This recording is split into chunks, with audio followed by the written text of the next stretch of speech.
ಎಲ್ರಿಗೂ ನಮಸ್ಕಾರ. ಪುರವೀಡ ಕ್ರಿಯೇಟಿವ್ಸ್ ಚಾನೆಲ್ನ ವೀಕ್ಷಕರೆಲ್ಲರಿಗೂ ಸಜೀವ ಆರೋಗ್ಯ ಕಾರ್ಯಕ್ರಮಕ್ಕೆ ಆತ್ಮೀಯ ಸ್ವಾಗತ. ನನಗೆ ಬಹಳಷ್ಟು ಜನರು ಕೇಳಿದ್ದಾರೆ, ಸಣ್ಣ ಆಗೋದಕ್ಕೆ, ತೂಕ ಕಡಿಮೆ ಮಾಡ್ಕೊಳ್ಳೋದಕ್ಕೆ ಅಥವಾ ಫಿಟ್ ಆಗಿರೋದಕ್ಕೆ ಏನೆಲ್ಲ ಮಾಡಬೇಕು ಅಂತ. ಈ ವಿಚಾರದಲ್ಲಿ ನಾನು ಸಾಕಷ್ಟು ವಿಚಾರಗಳನ್ನ ತಿಳ್ಕೊಳ್ಳೋ ಪ್ರಯತ್ನ ಮಾಡಿಲ್ಲ. ನನ್ನದೇ ಆದಂತಹ ಕೆಲವು ಚೂರುಪಾರು ಮಾಡ್ಕೊಳ್ತಾ ಇರ್ತೀನಿ. ಆದರೆ ಈ ಸಲಹೆಯನ್ನು ನೀಡೋದಕ್ಕೆ ಈ ನಿಟ್ಟಿನಲ್ಲಿ ಸಂಶೋಧನೆ ಮಾಡಿರುವಂಥವರು, ಬಹಳಷ್ಟು ಶಿಸ್ತಿನಿಂದ ಅದನ್ನು ತಮ್ಮದಾಗಿಸಿಕೊಂಡವ್ರನ್ನ ಕೇಳೋದು ಬಹಳ ಮುಖ್ಯ ಆಗುತ್ತೆ.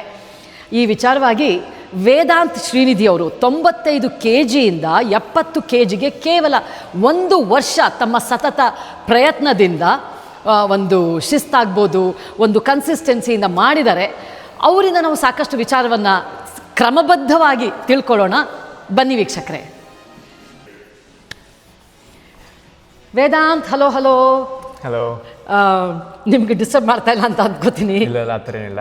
ಯಾಕೆಂತಂದರೆ ನೀವು ಜಿಮ್ಮಲ್ಲಿರುವಾಗ ಒಂಥರ ಪೂರ್ತಿ ದೇವಸ್ಥಾನದಲ್ಲಿ ಇದ್ದ ಹಾಗೆ ಭಾಳ ಶಿಸ್ತಿಂದ ಮಾಡ್ತಾ ಇರ್ತೀರಾ, ಅದಕ್ಕೆ ಕೇಳಿದೆ. ಪರವಾಗಿಲ್ಲ, ಒಂದೆರಡು ಪ್ರಶ್ನೆ ಕೇಳಬೇಕಿತ್ತು. ಪರವಾಗಿಲ್ಲ, ಕೇಳಿ.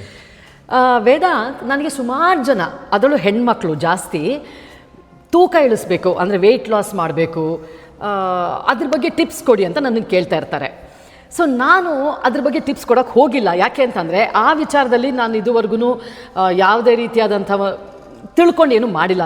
ನನ್ನದೇ ಒಂದು ಅಭ್ಯಾಸ ಇರುತ್ತೆ, ಏನೋ ಅದು ಮಾಡ್ಕೊಂಡಿದ್ದೀನಿ ಅಷ್ಟೇ.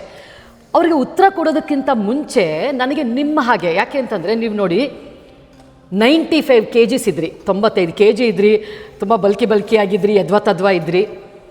ಒಂದು 10 ತಿಂಗಳು 1 ವರ್ಷದಲ್ಲಿ ನೀವು 25 kg ಕಡಿಮೆ ಮಾಡಿ 70 kgಗೆ ಬಂದಿದ್ದೀರಾ. ಅಷ್ಟೇ ಅಲ್ಲ, ತುಂಬ ಫಿಟ್ನೆಸ್ನ ನೀವು ಮೇಂಟೈನ್ ಮಾಡ್ತಾ ಇದ್ದೀರಾ, ನಿಮ್ಮ ಎನರ್ಜಿನೂ ಜಾಸ್ತಿ ಮಾಡ್ಕೊಂಡಿದ್ದೀರಾ. ಹಾಗಾಗಿ ನೀವು ಕರೆಕ್ಟ್ ಪರ್ಸನ್ ನಮ್ಮ ವೀಕ್ಷಕರಿಗೆ ವಿಚಾರ ತಿಳಿಸ್ಕೊಡೋಕ್ಕೆ ಅಂತ ತಿಳ್ಕೊಂಡು ಇವತ್ತೊಂದೆರಡು ಪ್ರಶ್ನೆ ನಿಮ್ಮನ್ನು ಕೇಳ್ತಾ ಇದ್ದೀನಿ. ಮೊದಲಿಗೆ, ಈಗ ನಾನು ವೆಯ್ಟ್ ಲಾಸ್ ಮಾಡಬೇಕೀಗ, ಏನೋ ಒಂದು ಟಾರ್ಗೆಟ್ ಹಾಕ್ಕೊಂಡಿರ್ತಾರೆ, ಒಂದು ಗುರಿ ಹಾಕ್ಕೊಂಡಿರ್ತಾರೆ. ನನಗೆ ಮದುವೆ ಬರ್ತಾ ಇದೆ, ಅಥವಾ ನಾನು ತುಂಬಾ ಜಾಸ್ತಿ ಆಗಿಬಿಟ್ಟಿದ್ದೀನಿ, 60 kg ಆಗಿಬಿಟ್ಟಿದ್ದೀನಿ, 65 kg ಆಗಿಬಿಟ್ಟಿದ್ದೀನಿ, ನಾನು ಇಳಿಸ್ಲೇಬೇಕು 10-15 kg ಅಂತ ಒಂದು ಗುರಿ ಹಾಕ್ಕೊಂಡಿರ್ತಾರೆ. ಅಂಥವರಿಗೆ ನೀವು ಮೊದಲು ಕೊಡುವಂತಹ ಅಡ್ವೈಸ್ ಏನು? ಫಸ್ಟು, ನಾನು ಪರ್ಸ್ನಲ್ ಟ್ರೈನರ್ ಅಲ್ಲ, ನಾನು ಏನು ಹೇಳ್ತಿದ್ದೀನೋ ಎಲ್ಲ ನಂದು ಪರ್ಸ್ನಲ್ ಎಕ್ಸ್ಪೀರಿಯನ್ಸಿಂದ ಬಂದಿರೋದನ್ನು ಹೇಳ್ತಿದ್ದೀನಿ. ಅದಕ್ಕೆ ನಾನು ಏನು ಹೇಳಿದ್ರೂ ನೀವು ಮತ್ತು ಡಾಕ್ಟರ್ ಹತ್ರ ಹೋಗಿಬಿಟ್ಟು ಅವ್ರದ್ದು ಅಡ್ವೈಸ್ ತೊಗೋಬೇಕು. ಸೊ ಅದೇ ಮೊದಲನೇ ನಾನು ಹೇಳೋದು. ಅದಾದಮೇಲೆ ವೆಯ್ಟ್ ಲಾಸಿಗೆ ಬಂದರೆ, ಮೊದಲನೇ ಮತ್ತು ಮೋಸ್ಟ್ ಇಂಪಾರ್ಟೆಂಟ್ ಥಿಂಗ್ ಏನಂದರೆ 80-20%. ಅದಂದರೆ 80% ನಿಮ್ಮ ಡಯಟಿಂದ ಬರುತ್ತೆ, 20% ನೀವು ಆ್ಯಕ್ಟಿವಿಟಿ ವರ್ಕೌಟ್ ಮಾಡೋದು ಬರುತ್ತೆ. ಸೊ ಈ ಡಯಟ್ ಅಂದರೆ ನಾನು ಹೇಳ್ತಿರೋದು ತುಂಬ ಕ್ರ್ಯಾಶ್ ಡಯಟ್ ಥರ ಏನಿಲ್ಲ, ಹೆಲ್ತಿ ಬ್ಯಾಲೆನ್ಸ್ ಡಯಟ್ ತಿನ್ನಬೇಕು. ಬ್ಯಾಲೆನ್ಸ್ ಡಯಟ್ ಅಂದರೆ ಅಲ್ಲಿ ನಿಮ್ಮದು ಕಾರ್ಬೋಹೈಡ್ರೇಟ್ಸ್, ಫ್ಯಾಟ್ಸ್ ಮತ್ತು ವೆಜಿಟೇಬಲ್ಸ್, ಫ್ರೂಟ್ಸ್ ಎಲ್ಲ ಇರಬೇಕು. ಫುಲ್ ಎವ್ರಿಥಿಂಗ್ ಕಂಪ್ಲೀಟಾಗಿರಬೇಕು. ತುಂಬ ಜನ ಏನು ಮಾಡ್ತಾರೆ ಅಂದರೆ, ತುಂಬ ನನಗೇನೋ ಇವೆಂಟ್ ಬರ್ತಿದೆ, ಮದುವೆ ಬರ್ತಿದೆ ಅಂತ ಅಂದ್ಬಿಟ್ಟು ಪೂರ್ತಿ ರಿಮೂವ್ ದೇರ್ ಕಾರ್ಬೋಹೈಡ್ರೇಟ್ಸು, ಅಂದರೆ ಅನ್ನ ತಿಂದು ನಿಲ್ಲಿಸ್ಬಿಡ್ತಾರೆ, ಚಪಾತಿ ತಿನ್ನಲ್ಲ. ಅದೇನೆಂದರೆ ಈ ಕಾರ್ಬೋಹೈಡ್ರೇಟ್ಸ್ ಅಂದರೆ ನಮಗೆ ಎನರ್ಜಿ ಬರುತ್ತೆ ವರ್ಕೌಟ್ ಆ್ಯಕ್ಟಿವಿಟಿ ಎಲ್ಲ ಮಾಡೋಕ್ಕೆ. ಸೊ ಅದು ಫುಲ್ ನಿಲ್ಲಿಸ್ಬಿಟ್ರೆ ಅವಾಗ ನಿಮ್ಗೆ ಮತ್ತೆ ಏನು ಚೇಂಜ್ ಸಿಗಲ್ಲ ವೆಯ್ಟ್ ಲಾಸಲ್ಲಿ. ಅಂದರೆ ಕಾರ್ಬೋಹೈಡ್ರೇಟ್ ನಿಲ್ಲಿಸಿದ್ರೆ ಶಕ್ತಿ ಸಿಗಲ್ಲ. ಸೊ ಶಕ್ತಿ ಇಲ್ಲ ಅಂತ ಅಂದರೆ ನೀವು ಎಷ್ಟು ವರ್ಕೌಟ್ ಮಾಡಿ ಅಥವಾ ಎಷ್ಟು ಡಯಟ್ ಮಾಡಿದ್ರೂ ಆ ಫಲಿತಾಂಶ ಕಾಣಲ್ಲ ಅಂತೀರಾ? ಹೌದು, ಯಾಕಂದರೆ ಈ ಎನರ್ಜಿ ಇಲ್ಲ ಅಂದರೆ ವರ್ಕೌಟ್ ಮಾಡ್ತಾ ಹೋಗ್ತಿದ್ರೆ ಅವಾಗ ನಿಮ್ಮ ಮಸಲ್ಸ್ ರಿಕವರ್ ಆಗಲ್ಲ. ಸೊ ನಾನು ಇವಾಗ ವರ್ಕೌಟ್ ಮಾಡ್ತೀನಿ, ಇವತ್ತು ರಾತ್ರಿ ನಮ್ಮ ಮಸಲ್ಸ್ ರಿಪೇರ್ ಆಗಬೇಕು, ಅದರಿಂದನೇ ಮಸಲ್ ಬಿಲ್ಡಿಂಗ್ ಎಲ್ಲ ಆಗುತ್ತೆ.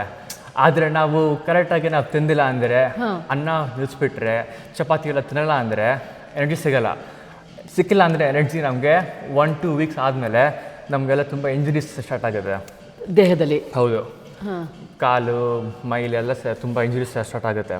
ಸೊ ಅದರಿಂದ ನಾವು ಆ ಥರ ತುಂಬ ಎಕ್ಸ್ಟ್ರೀಮಾಗಿ ಡಯಟ್ ಮಾಡೋಕ್ಕೆ ಹೋಗಬಾರ್ದು.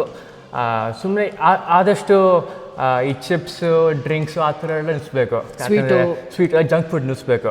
ಅದರಿಂದನೇ ಮೋಸ್ಟ್ಲಿ ವೆಯ್ಟ್ ಲಾಸ್ ಆಗೋದು. ಅನ್ನ ಎಲ್ಲ ನಿಲ್ಲಿಸ್ಬಿಟ್ರೆ ಅದರಿಂದ ಆಗಲ್ಲ.